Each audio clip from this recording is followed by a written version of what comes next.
দর্শক মণ্ডলী, আপনাদের স্বাগতম বিজনেস স্ট্যান্ডার্ডের প্রতিদিনের আয়োজন লিড নিউজ বিশ্লেষণ। আমাদের আজকের নিউজের সাবজেক্ট পোস্ট কোভিড পিরিয়ডে ব্যাংকিং সেক্টরের চ্যালেঞ্জ কি এবং তাদের প্রস্তুতি কি।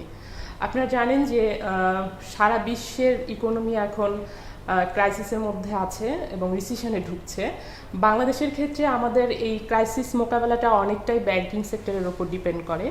সো আমরা দেখার চেষ্টা করেছি যে এই সেক্টরটা কতটুকু প্রস্তুত আছে এবং তারা কি চ্যালেঞ্জ ফেস করতে পারেন। তো এটার জন্য আমরা চারজন ব্যাংকারের সাথে কথা বলেছি, তাদের চোখে দেখার চেষ্টা করেছি যে তাদের প্রস্তুতি এবং চ্যালেঞ্জগুলো কি। দুটো ইস্যু নিয়ে খুব প্রবলেমের মধ্যে দিয়ে যাচ্ছিল, সেটা হলো একটা হলো ডিফল্ট লোন আর একটা হলো single digit lending rate. Default loan নিয়ে ব্যাংকিং সেক্টর অনেকদিন ধরেই খুব যুদ্ধ করে যাচ্ছে এটা কমানোর জন্য, এবং রিসেন্টলি জাস্ট আউটব্রেকের আগেই বাংলাদেশ ব্যাংকের একটি স্পেশাল প্যাকেজের আওতায় ডিফল্ট লোন রিশিডিউলের একটা সুযোগ দেওয়া হয়েছিল, বড় সুযোগ দেওয়া হয়েছিল।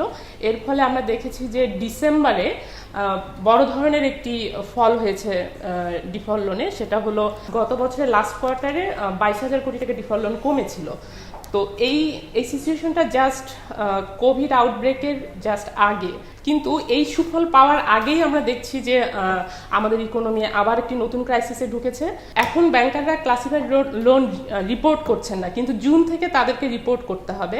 তারা মনে করছেন যখন এই রিপোর্টিংটা শুরু হবে তখন এই বড় ধরনের একটি উল্লম্ফন দেখা যাবে ডিফল্ট লোনে। এটা একটা বড় ক্রাইসিস। আর ডিফল্ট লোন যখন বেড়ে যাবে সেটা লিকুইডিটির উপর একটা বড় ধরনের প্রভাব পড়বে, ফলে লেন্ডিং ক্যাপাসিটিটা কমে যাবে, এটা ব্যাংকাররা মনে করছেন। আরেকটা ব্যাপার হলো সিঙ্গেল ডিজিট। একই সাথে সিঙ্গেল ডিজিটটা এপ্রিল থেকে কার্যকর হয়েছে।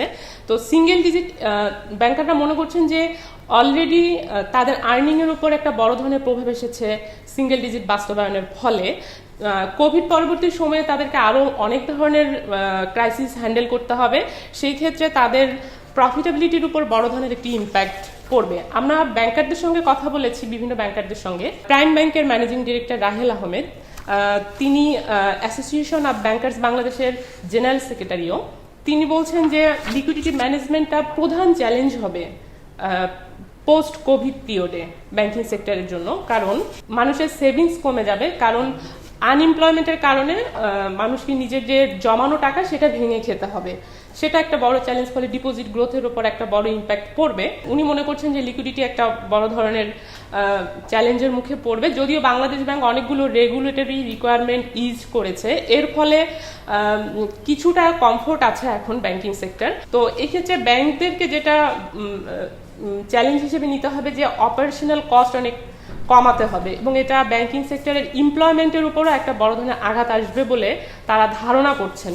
ব্যাংক এশিয়ার ম্যানেজিং ডিরেক্টর আরফান আলী, তিনি মনে করছেন যে ক্রেডিট রিস্কটা অনেক বেড়ে যাবে, কারণ পোস্ট কোভিড পিরিয়ডে ব্যাংকগুলোকে স্টিমুলাস প্যাকেজটা ইমপ্লিমেন্ট করতে হবে। আপনারা জানেন যে গভর্নমেন্ট যে 72,000 কোটি টাকার যেই প্যাকেজটা দিয়েছে, তার মধ্যে 50,000 কোটি টাকাই ব্যাংকিং সোর্স থেকে আসবে।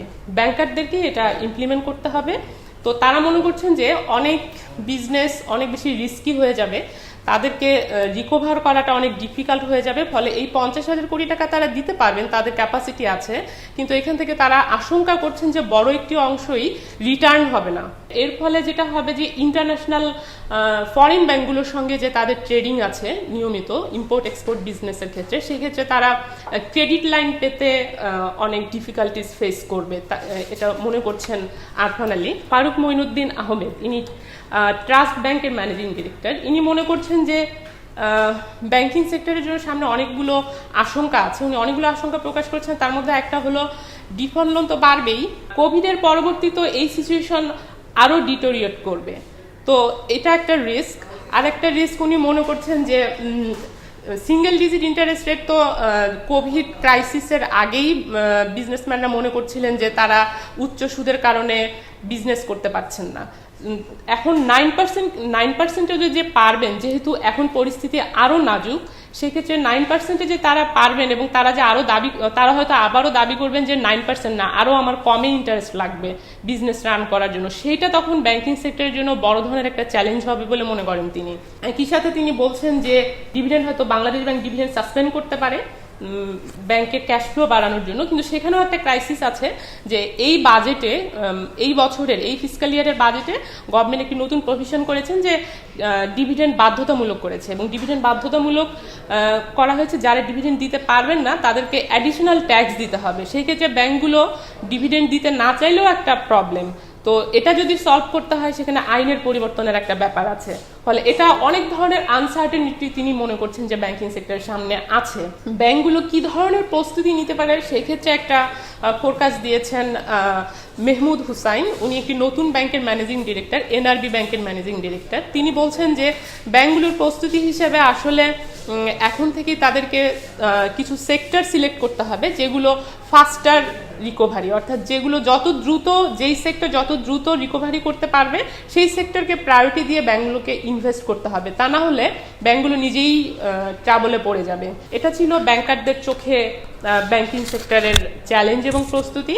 দর্শক মণ্ডলী, এটাই আমাদের এই আজকের রিপোর্টের ফাইন্ডিংসগুলো আপনাদের সামনে আমরা তুলে ধরলাম। ধন্যবাদ আমাদের সঙ্গে থাকবার জন্য।